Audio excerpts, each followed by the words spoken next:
이제 우리 하나님 말씀 함께 읽겠습니다. 요한복음 13장 34절, 35절 두 절 말씀을 우리 한 목소리로 같이 읽겠습니다. 요한복음 13장 34절, 35절 말씀입니다. 두 절 함께 읽도록 하겠습니다. 같이 읽죠. 새 계명을 너희에게 주노니 서로 사랑하라. 내가 너희를 사랑한 것 같이 너희도 서로 사랑하라. 너희가 서로 사랑하면 이로써 모든 사람이 너희가 내 제자인 줄 알리라. 아멘. 다시 한번 오늘 예배 오신 여러분들 환영합니다. 옆에 분들과 인사하겠습니다. 하늘 복 많이 누리십시오.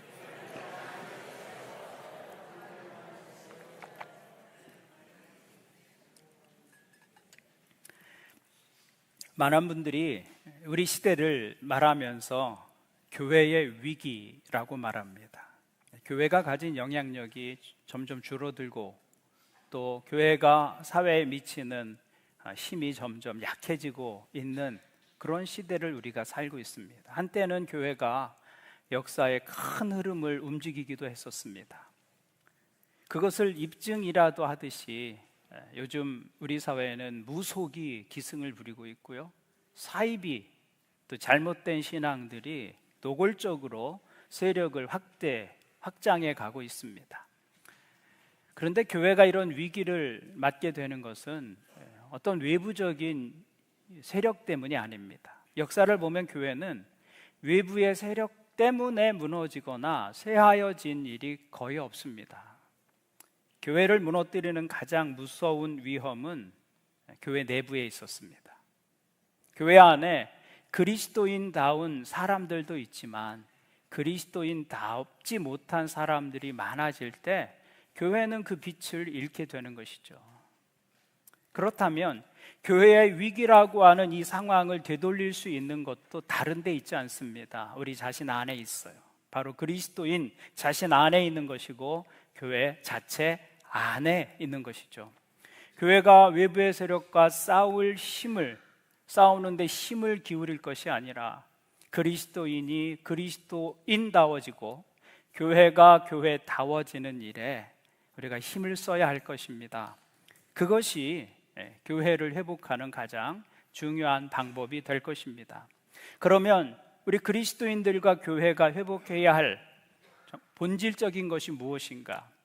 오늘 본문은 주님께서 이렇게 말씀하고 있습니다. 34절, 35절을 보시면 새 계명을 너희에게 주노니 서로 사랑하라. 내가 너희를 사랑한 것 같이 너희도 서로 사랑하라. 너희가 서로 사랑하면 이로써 모든 사람이 너희가 내 제자인 줄을 알리라. 주님은 이 말씀에서 그리스도인의 참된 표지, 그리스도인들의 참된 사인이 무엇인지를 말씀하고 있고요. 무엇이 그리스도인의 올바른 정체성인지를 말씀하고 있습니다. 그것은 사랑하는 삶이라는 것입니다. 그리스도인의 표지는 사랑하는 삶입니다. 그리스도인의 정체성은 사랑하는 삶이다라는 것이죠. 그래서 주님은 사랑하라 라고 말씀하시면서 그것을 모든 그리스도인들이 지켜야 할 새 계명이다 라고 말씀하고 있습니다. 그런데 여기 새 계명이다라는 말씀은 이전에 없던 계명이라는 말씀일까요? 구약 성경에는 서로 사랑하라는 말씀이 없어서 주님께서 새롭게 계명을 주신 것일까요? 그렇지는 않습니다.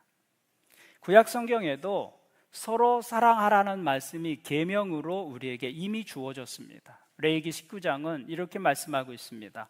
내 이웃 사랑하기를 내 자신과 같이 사랑하라. 나는 여호와이니라. 레위기의 말씀은 내 이웃을 내 자신처럼 사랑해라. 그것이 하나님의 명령이고 규례라고 우리에게 말씀하고 있습니다. 그러니까 주님께서 우리에게 주신 이 사랑의 계명은 없었던 계명이 아니라 이미 모세가 받았던 그 율법 가운데 존재하고 있던 계명이었습니다. 새 계명이 아니라 이전부터 모든 사람들이 이미 알고 있던 그 계명이었죠. 그러니까 사랑하라라는 이 말씀은 새 계명일 수는 없습니다. 그리고 사랑하라라는 말씀이 기독교만의 유일한 계명이 될 수도 없습니다. 인간에게는 거의 모든 곳에서 존재하는 윤리적 공통점이 있습니다. 그래서 세계 어느 곳에서나 공통적으로 이야기되어지는 보편적인 윤리 개념이 있는데 그 가운데 하나가 사랑입니다. 사랑. 어느 사회, 어느 문화에서도 사랑하라. 이것은 우리가 함께 지켜야 할 윤리적 개념인 것이죠. 그래서 서로 사랑하라라는 이 말씀은 우리 기독교에만 있는 말이 아닙니다. 다른 종교들도 이 사랑을 강조합니다. 아니, 종교에서만 이 말을 하는 것이 아니라 가정에서도 이 말을 하죠. 자녀들에게 서로 사랑하라. 학교에서도 이 말을 합니다. 또 어떤 모임에서든 흔하게 들을 수 있는 말이 서로 사랑하자라는 말이에요. 그런 의미에서 서로 사랑하라라는 이 말씀은 옛 계명이라고 말할 수 있습니다. 이미 어디에서나 듣고 있고 들을 수 있는 말이기 때문입니다. 그런데 주님은 왜 서로 사랑하라라고 말씀하시면서 이것을 새 계명이라고 말씀하셨을까요? 그것은 서로 사랑하라라는 이 사랑의 명령이 그리스도 안에서 완전히 새로운 것이 되었기 때문입니다. 그리스도 안에서는 서로 사랑하라는 이 계명을 옛 계명의 수준에서 지키는 것이 아니라 전혀 다른 차원의 계명으로 지키게 되었다는 말입니다. 그 계명의 동기가 달라졌고 그 계명의 범위가 달라졌고 그 계명의 책임이 달라졌다라는 말씀입니다. 여기 새 계명이다라고 할 때 새롭다는 말은 헬라어로는 카이노스입니다. 카이로스라는 말을 아실 텐데요. 카이로스가 아니라 카이노스입니다. 이 단어는 전에 존재하지 않았다가 새롭게 생겨난, 새롭다는 말이 아니라 어떤 것이 성질상 새롭게 된 것, 질적으로 새롭게 된 것을 말합니다. 그런 의미에서 새 계명이다. 그 질이 달라졌고 그 성질이 달라졌다라는 말이죠. 그러면 서로 사랑하라는 계명을 유대인들의 입장, 즉 옛 계명에서는 어떻게 지켰다는 말이냐라는 것이죠. 옛 계명을 유대인들은 아주 좁은 울타리 안에서 지켰습니다. 유대인들은 다른 민족에 대해서 차별 의식이 아주 심했습니다. 하나님께서 우리를 선택하셨다라는 선민의식을 가지고 있었는데 그 선민의식을 세상의 다른 민족을 향한 책임의식으로 받아들이지 않았습니다. 하나님께서 이스라엘 백성들을 택하신 이유는 그들을 통해서 세상을 복주시기 위한 것이었어요. 그 통로로 사용하시고자 하나님께서 이스라엘을 선택하셨습니다. 그런데 이스라엘 백성들은 이 하나님의 선택을 오해합니다.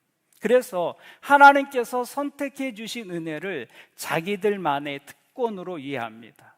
그리고 택함을 받지 못한 유대인이 아닌 이방인들은 우리가 접촉할 수 없는 더러운 존재로 여기게 되었습니다. 그래서 이방인들은 유대인들에게는 불가촉 천민이었어요. 절대로 접촉하면 안 되는 그런 존재로 이방인들을 대했던 것이죠. 그렇기 때문에 옛 계명에서 서로 사랑하라는 것은 그 대상이 유대인으로 한정될 수밖에 없었습니다. 또 유대인들은 남자와 여자를 차별했죠. 또 자유인과 노예를 차별했습니다. 그러니까 그런 구조 안에서 서로 사랑하라라는 말씀은 그 서로는 유대인을 말하는 것이 됩니다. 그것이 옛 계명 아래서 유대인들이 서로 사랑하라는 말씀을 이해했던 내용이었습니다. 그러니까 그 옛 계명 아래서는 죄인을 사랑할 수는 없습니다. 나와 다른 신분이 다른 사람을 사랑할 수 없고 나와 조건이 다른 사람을 사랑할 수는 없는 것이죠. 그래서 예수님께서 내 이웃을 내 몸과 같이 사랑하라 말씀하셨을 때 유대인들은 선생님 누가 내 이웃입니까? 라고 물을 수밖에 없었습니다. 그것은 울타리 안에서의 사랑입니다. 나와 한 울타리 안에 있는 사람들, 나와 조건이 맞는 사람들, 내가 좋아할 만하니까 좋아하고 내가 사랑할 만하니까 사랑하는 것, 그것이 유대인들이 가진, 유대인들이 지켰던 옛 계명으로서의 서로 사랑하라라는 계명이었다는 것이죠. 그런데 이런 계명은 어느 시대나 어느 사회에서나 존재했던 것입니다. 끼리끼리의 사랑, 울타리 안에서의 사랑은 어디서나 언제나 있어 왔던 것입니다. 그래서 옛 계명인 것이죠. 그런데 이제 그리스도 안에서 그 사랑의 동기가 달라졌다는 거예요. 그 사랑의 방법이 달라졌고 그 사랑의 범위가 완전히 새로워진 것입니다. 그래서 주님은 이것을 새 계명이다라고 부르신 것이죠. 그런데 우리도 어쩌면 유대인들처럼 이 계명을 지켜왔는지 모릅니다. 경계를 넘어서는 사랑이 아니라 경계를 강화하고 그 울타리 안에서 머무는 사랑이었던 것이죠. 우리는 대부분 편견이나 경험을 넘어서기보다는 우리가 가진 편견이나 경험을 강화하는 방향으로 움직입니다. 그래서 유대인에게나 이방인에게나 모든 믿는 자에게 차별 없이 구원을 주시는 복음을 믿는다고 말하면서 어떤 사람은 지역 감정을 이야기합니다. 어떤 사람은 이 땅에 와 있는 외국인 노동자를 차별합니다. 하나님은 구별 없이 구원하시고 유대인에게나 이방인에게나 차별 없이 하나님은 아버지가 되신다라고 말하면서 우리 스스로는 그렇게 살지 않습니다. 누군가를 차별하고 또 혐오하는 것, 그것은 복음을 아는 사람이 할 수 있는 일이 아닙니다. 그런데도 우리의 사랑은 내가 가진 편견이나 경험을 넘어서기가 어렵다는 것이죠. 우리는 여전히 옛 계명의 수준에서 사랑할 때가 많습니다. 주님은 그 옛 계명으로서 사랑하라고 말씀하신 것이 아닙니다. 우리에게 질적으로 전혀 다른 사랑을 말씀하고 있는 것이죠. 그러면 어떻게 우리가 옛 계명이 아닌 새 계명으로서 다른 사람을 진정으로 사랑할 수 있을까요? 그것은 새 계명과 옛 계명의 본질적인 차이에 집중하는 것입니다. 주님은 이렇게 말씀하셨습니다. 새 계명을 너희에게 주노니 서로 사랑하라. 내가 너희를 사랑한 것 같이 너희도 서로 사랑하라. 요한복음 13장 34절을 보시면 다시 한번 제가 읽어드리겠습니다. 새 계명을 너희에게 주노니 서로 사랑하라. 내가 너희를 사랑한 것 같이 너희도 서로 사랑하라. 이것이 주님께서 말씀하신 새 계명으로서 사랑하라 라는 말씀입니다. 그런데 옛 계명 레위기 19장은 이렇게 말씀하고 있습니다. 내 이웃을 사랑하기를 내 자신과 같이 사랑하라. 나는 여호와이니라. 우리가 이 두 구절을 함께 읽었는데요, 같은 말씀처럼 들립니다. 뭐가 다르지? 이렇게 생각할 수 있습니다. 그런데 두 말씀을 잘 보면 같은 말씀 같지만 조금 다른 것을 알 수 있습니다.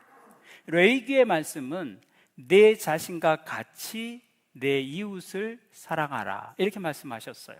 그 사랑의 기준이 누구입니까? 자기 자신이에요. 자기 자신을 사랑하는 것처럼 내 이웃을 사랑하라. 내가 나를 사랑하듯 남도 사랑하라. 내가 기준입니다. 자기 자신이 기준이에요. 근데 오늘 말씀에서 예수님의 제자들에게 새 계명을 말씀하시면서 내가 너희를 사랑한 것처럼 너희도 서로 사랑하라 그렇게 하셨어요.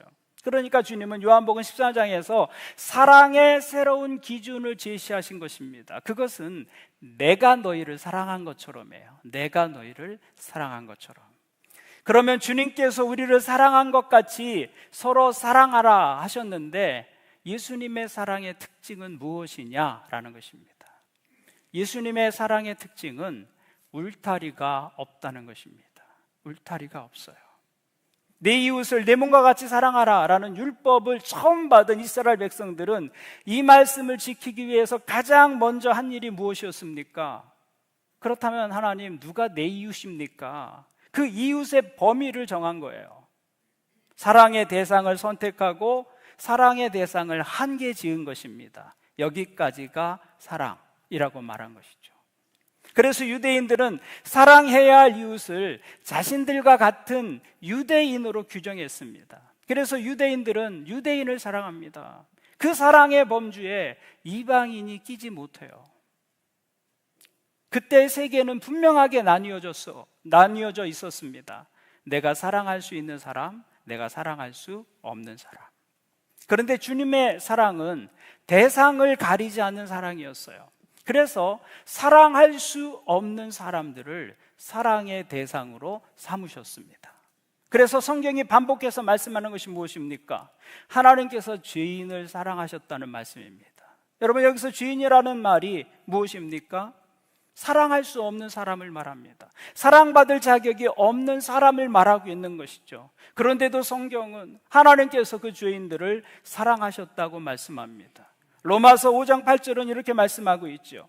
우리가 아직 죄인 되었을 때에 그리스도께서 우리를 위하여 죽으심으로 하나님께서 우리에 대한 자기의 사랑을 확증하셨느니라. 우리가 사랑받을 만하기 때문에 하나님께서 우리를 사랑하신 것이 아니었습니다. 우리가 아직 죄인 되었을 때에 하나님께서 우리를 사랑하셨다고 말씀하고 있습니다. 하나님의 사랑의 동기는 그 대상에 있지 않습니다. 사랑할 만한 사람이니까 사랑하고, 사랑받기에 부족한 사람이니까 사랑을 거두고, 그 사랑의 이유가 대상에 있지 않아요. 하나님은 그 사랑의 이유가 하나님 안에 있어요. 자신 안에 있습니다. 왜냐하면 그분이 사랑이시기 때문입니다. 그래서 사랑의 대상을 제한하시거나 사랑의 대상을 선택하지 않으십니다. 하나님은 사랑의 대상을 창조하십니다. 그래서 사랑할 수 없는 사람을 사랑하실 수 있는 것이죠. 그래서 십자가의 사랑은 죄인을 의인으로 바꾸어 줍니다. 더러운 자를 깨끗한 존재로 바꿉니다. 버림받았던 사람을 하나님의 친구로 삼습니다. 저주받은 사람을 축복의 존재가 되게 합니다. 진노의 자식을 사랑받는 자녀가 되게 만듭니다. 사랑의 대상을 창조하는 것이죠. 이렇게 하나님의 사랑은 그 대상을 창조해내는 사랑이다. 사랑받을 수 없는 사람이 사랑받는 존재가 되는 것이죠. 그것이 하나님의 사랑입니다. 2차 세계대전을 치르는 동안에 사랑하는 전우를 잃은 친구들이 있었습니다.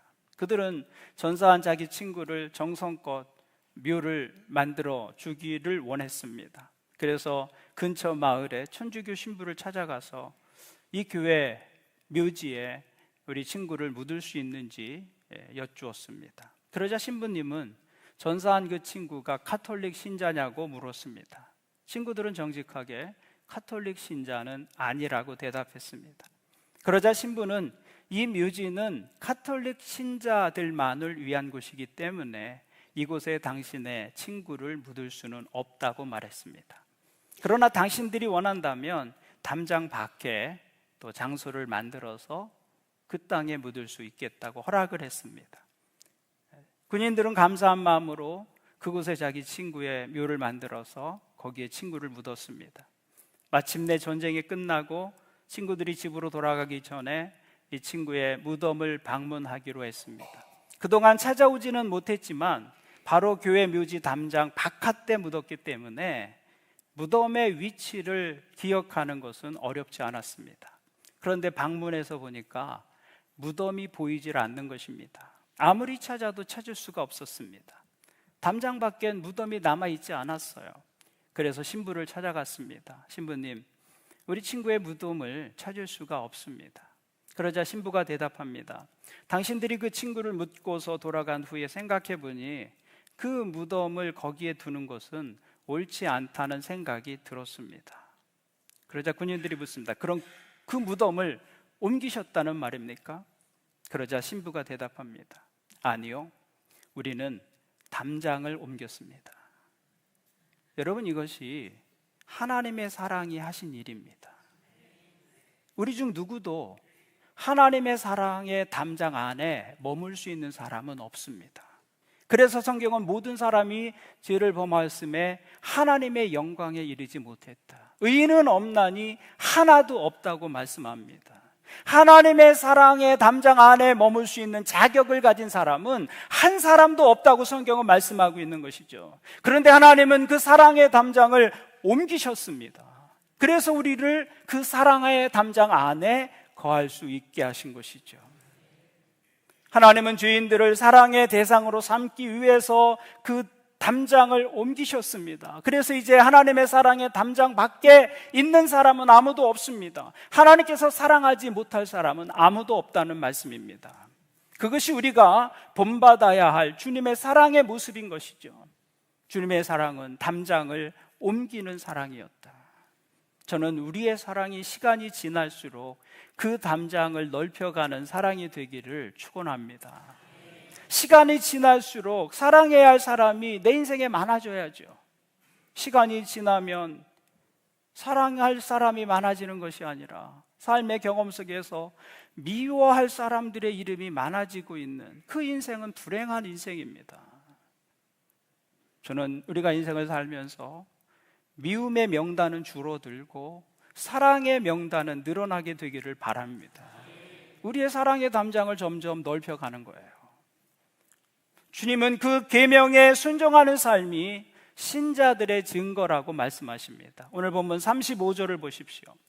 너희가 서로 사랑하면 이로써 모든 사람이 너희가 내 제자인 줄을 알리라. 우리는 흔히 그리스도인 하면 주일에 성경책 들고 교회 가는 사람으로 이해합니다.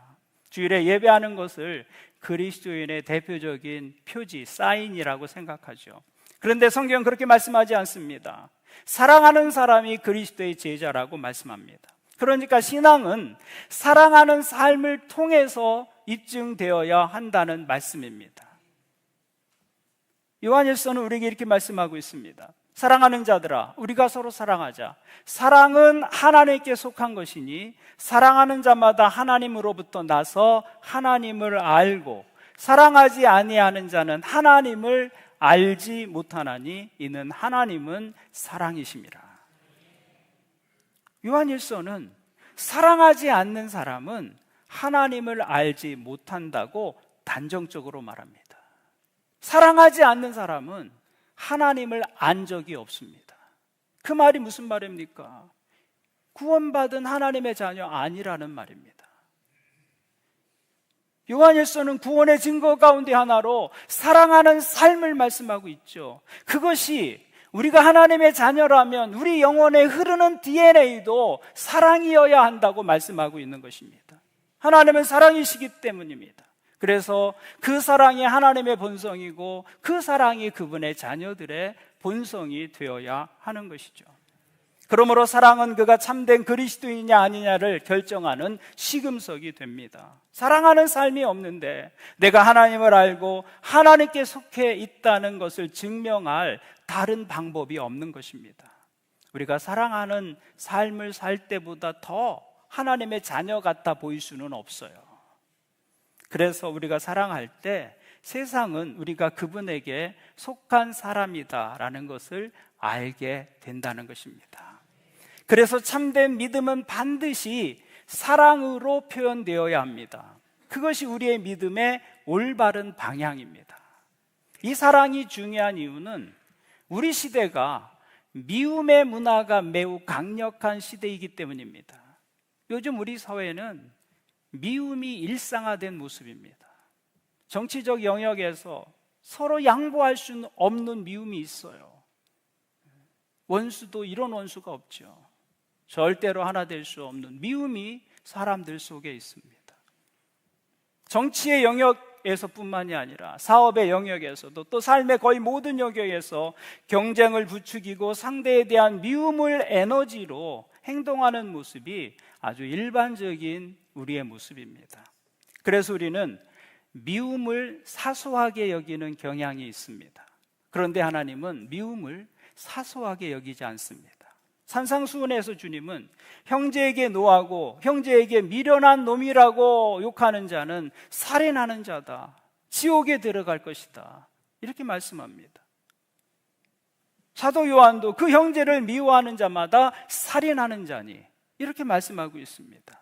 성경은 미움의 문제를 결코 사소하게 보지 않는 것이죠. 미움은 심각한 문제입니다. 왜냐하면 그 미움은 우리가 어디에 속해 있는지를 보여주는 자기 존재를 증명하는 것이기 때문입니다.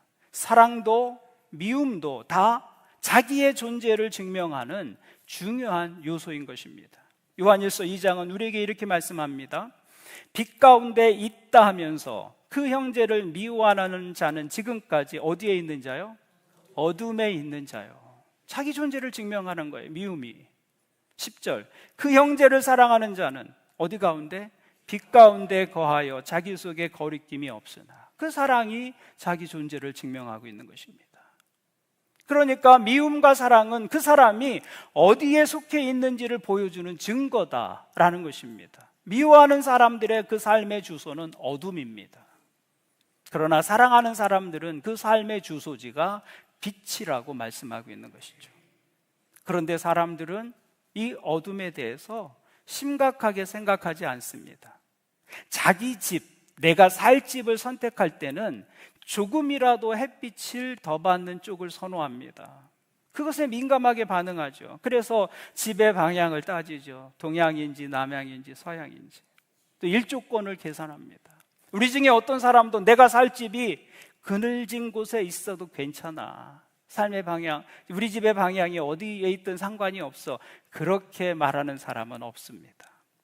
그런데 자기 마음에 관해서는 무관심합니다. 자기 마음이 어둠 속에 놓여 있는데도 민감하게 반응하지 않습니다. 그냥 그 미움 속에 자기 마음을 방치하고 있습니다. 그래서 자기 인생이 어둠에 머물도록 내버려 두는 것이죠. 집이 중요합니까? 인생이 중요합니까? 집보다는 인생이 중요하죠. 그런데 그 인생의 자리를 옮기려고 하지 않습니다. 살면서 집은 여러 번 옮겨갑니다. 좀 더 나은 집을 찾고 좀 더 나은 집을 향해 옮겨가지요. 그런데 자기 인생의 자리는 옮기려고 하지 않아요. 미워함으로 여전히 어둠 가운데 남아 있으려고 합니다. 어리석은 것이죠. 믿음은 그 삶을 돌이키는 것입니다. 어둠의 나라에서 빛의 나라로 내 삶의 자리를 옮기는 것이 믿음입니다. 그런데 누가 빛 가운데 머무는 사람이냐? 사랑하는 사람이 빛 가운데 머무는 사람이다 라고 말합니다. 그러니까 믿음은 사랑을 떠나서는 존재할 수 없는 거예요. 그래서 성경은 사랑하는 삶이 없는 신앙 고백을 믿지 않습니다.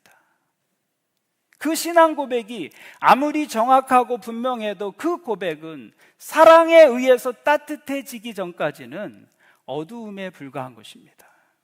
우리의 신앙 고백은 차가운 교리의 선언이 아닙니다. 진정한 신앙 고백은 사랑으로 따뜻해진 고백이어야 하는 것입니다. 그러므로 사랑은 그리스도인의 선택사항이 아닙니다. 권장사항이 아니에요. 사랑은 그리스도인의 존재 증명입니다. 사랑은 내가 어둠 가운데 있지 않고 빛 가운데 거하고 있으며 빛 가운데서 행하고 있음을 입증하는 가장 중요한 방식입니다. 사랑하는 삶이 없이 내가 빛 가운데 있다라고 증명할 다른 길이 없다는 것입니다. 그래서 주님은 내가 너희를 사랑한 것 같이 너희도 서로 사랑하라, 그렇게 말씀하신 것이죠. 주님의 사랑은 담장을 옮기는 사랑입니다.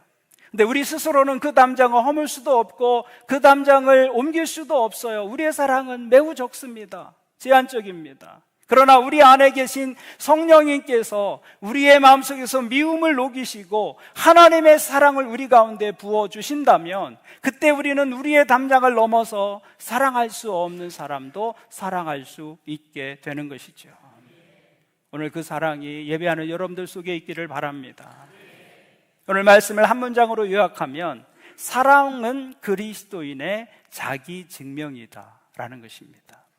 우리가 주민등록증을 꺼내서 자기를 증명하듯이 그리스도인은 자기 안에 있는 사랑을 꺼내서 내 믿음을 증명할 수 있어야 하는 것입니다. 그 사랑이 믿음의 시금석이고 사랑이 신자의 존재 증명입니다. 그 사랑이 하나님의 자녀들의 삶의 양식이고 습관이고 태도이고 방향이다 라고 말씀하고 있는 것이죠. 성경은 우리가 이 사랑을 위해서 부름받았다고 말씀하고 있습니다. 그리스도인은 이 사랑을 위해서 이 땅에 존재하는 사람들입니다. 그러므로 여러분의 삶에 이 사랑이 없다면 우리는 아무것도 아닙니다. 우리의 신앙 고백도 아무것도 아닌 것이죠. 오늘 말씀을 기억하십시오. 믿음의 본질은 사랑입니다. 예수님을 믿는다는 것은 사랑하며 산다는 뜻입니다. 오늘 예배하는 여러분 모두 이 사랑에 실패하지 않는 하나님의 자녀들 되시기를 주님의 이름으로 축원을 드립니다. 아멘. 기도하시겠습니다. 하나님 아버지, 오늘 우리에게 주신 말씀, 내가 너희를 사랑한 것 같이 너희도 서로 사랑하라고 하신 그 말씀 앞에서 우리 자신을 돌아봅니다. 예배하는 모든 성도들이 그 삶을 하나님의 사랑의 뿌리 내리게 도와주옵소서. 그 사랑을 경험하고 누리게 하시고, 그리고 그 사랑을 세상 가운데 실천하는 믿음 되게 도와주옵소서. 우리로 하여금 십자가 앞에 설 때마다 우리가 받은 사랑을 기억하는 믿음 되게 하시고, 그 하나님의 사랑의 깊이와 넓이와 높이를 경험하게 하시고, 나 같은 것을 위해 생명 내어주신 그 하나님의 사랑과 은혜에 대한 감사와 감격이 회복되게 도와주옵소서. 그래서 주님께서 우리를 사랑하신 것과 똑같은 사랑으로 서로를 사랑하려고 애쓰고 수고하는 성도와 교회 되게 하여 주옵소서. 하나님, 우리 안에 있는 미움을 가져가시고 하나님 안에 있는 사랑을 우리 영혼에 채워 주시옵소서. 그리하여 미움이 가득한 시대에 사랑에 실패하지 않는 하나님의 자녀들 되게 하여 주옵소서. 예수님의 이름으로 간절히 기도드립니다. 아멘.